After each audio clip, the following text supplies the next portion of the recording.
Okay, నిన్న పార్లమెంట్లో కేంద్ర మంత్రి అమిత్ షా గారు చేసినటువంటి వ్యాఖ్యలు, అంబేద్కర్ అవమానించే విధంగా చేసినటువంటి వ్యాఖ్యలు దేశ సమగ్రతకే దెబ్బతినేలా ఉన్నాయి. ఎందుకంటే ప్రపంచంలో భారతదేశం ఒక గొప్ప దేశంగా భారత రాజ్యాంగం ద్వారా వెలబోతుంది. ఇలాంటి సందర్భంలో అంబేద్కర్ను అవమానించే విధంగా కేంద్ర మంత్రి వ్యాఖ్యలు దేశ ప్రజలను చాలా బాధపెట్టినాయి. కేంద్ర మంత్రి పదవిలో ఉండి భారత రాజ్యాంగం ద్వారా, ప్రజాస్వామ్యం ద్వారా, అంబేద్కర్ ఇచ్చినటువంటి రాజ్యాంగం ద్వారా కేంద్ర మంత్రి పదవిని అనుభవించుకుంటా అమిత్ షా చేసిన వ్యాఖ్యలు దేశ ప్రజలందరూ కూడా ఈరోజు చాలా తీవ్రమైనటువంటి బాధతో ఉన్నారు. అమిత్ షా గారు ఏమంటే మీకు కేంద్ర మంత్రి పదవికి రాజీనామా చేయాలి, అదేవిధంగా బేషరతుగా డాక్టర్ బాబాసాహెబ్ అంబేద్కర్ కాళ్ళకాడివే క్షమాపణ చెప్పి దేశ ప్రజలకు, అంబేద్కర్ వాదులందరికీ కూడా క్షమాపణ చెప్పాలని మేము ఈ ఆర్ట్స్ కాలేజ్ ముందర డిమాండ్ చేస్తూ ఉన్నాం. అదేవిధంగా అమిత్ షా ఇప్పటి నుంచి అయినా కూడా ఈ దేశంలో అన్ని వర్గాల ప్రజలు, అన్ని కులాల ప్రజలు, అన్ని మతాల ప్రజలు ఈ దేశంలో లౌకికవాదంతో జీవిస్తున్నారు. అలాంటి లౌకిక దేశంలో ఇలాంటి ఒక మతోన్మాదమైనటువంటి వ్యాఖ్యలు అనేది సబబు కాదు. ఇలాంటి వ్యాఖ్యలు ఎప్పుడు కూడా పునరావృతం కావద్దని మేము హెచ్చరిస్తున్నాం అమిత్ షా.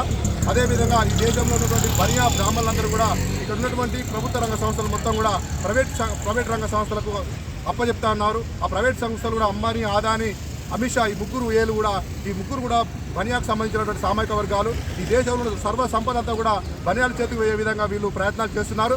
ఇప్పుడు మేము భారత రాజ్యాంగాన్ని రక్షించడే కాదు, భారత ప్రజాస్వామ్యం రక్షించడానికి మేము పోయిన ఎలక్షన్లో అందరం కూడా మేము సంఘటితంగా ఎస్సీ, ఎస్టీ, బీసీ, మైనార్టీ ఈ దేశంలో ఉన్న 80% మంది అందరం కూడా సంఘటితమైనాం. అమిత్ షా నీ పప్పులు కవిగా నువ్వు ఈ మంత్రి పదవికి రాజీనామా చేయాలి, లేకుంటే వాక్యాలను వెనక్కి తీసుకొని దేశ ప్రజలకు క్షమాపణ చెప్పాలని చెప్తున్నాం. ఎందుకంటే ఈరోజు భారతదేశ రాజ్యాంగం, భారత ప్రపంచం ఈరోజు దేశ సమగ్రతను కాపాడే విధంగా డాక్టర్ బాబాసాహెబ్ అంబేద్కర్ 77 ఏళ్ల క్రితమే భారత రాజ్యాంగం రాసి మనకి ఇచ్చినటువంటి అలాంటి రాజ్యాంగంలో ఈరోజు ఉన్నటువంటి సంపన్న కులాలే ఈరోజు ఆర్థికంగా, రాజకీయంగా బలోపేతమైన 77 సంవత్సరాల్లో అన్ని రాష్ట్రాల్లో ఈ దేశంలో అగ్రవర్గాలు ప్రధానమంత్రులు, ముఖ్యమంత్రులు అవుతుందంటే డాక్టర్ బాబాసాహెబ్ ఇచ్చిన రాజ్యాంగం ద్వారా మీరు అయిన కాబట్టి రాజ్యాంగం ఎంత తల్లి ఏదో సామెతండే అలా మాట్లాడుతున్నారు అమిత్ షా గారు. ఎందుకంటే మీరు ఒక మంత్రి పదవి, ఒక కేంద్ర మంత్రి హోదాలో ఉండి కూడా మీరు అనుభవించుకుంటూ అంబేద్కర్ ఇచ్చినటువంటి అంబేద్కర్ ఇచ్చినటువంటి రాజ్యాంగం ద్వారా మీరు కేంద్ర మంత్రి అయి మా వర్గాలను, మా ప్రజలను మనోభావాలు దెబ్బతినేలా వ్యాఖ్యలు చేశారు. మీరు వెంటనే వ్యాఖ్యలు వెనక తీసుకోవాలి. మీకు ఏమైనా ప్రజాస్వామ్యం మీద, రాజ్యాంగం మీద గౌరవం ఉంటే వెంటనే మీ యొక్క కేంద్ర మంత్రి పదవికి రాజీనామా చేయాలని డిమాండ్ చేస్తా ఉన్నాం.